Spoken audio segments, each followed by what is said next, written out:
Hi friends, welcome to 5 Minutes Tech YouTube channel. Here is Samsung Galaxy M14 5G smartphone.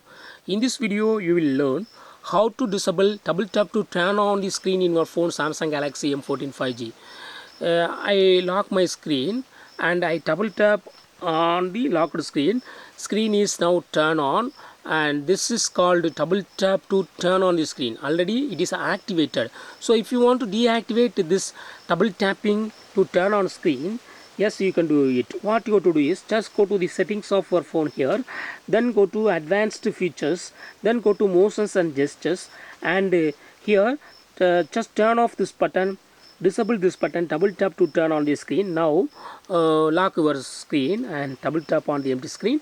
Screen will not be waked up. So in this way you can easily deactivate or disable double tap to turn on the screen in your phone Samsung Galaxy M14 5G.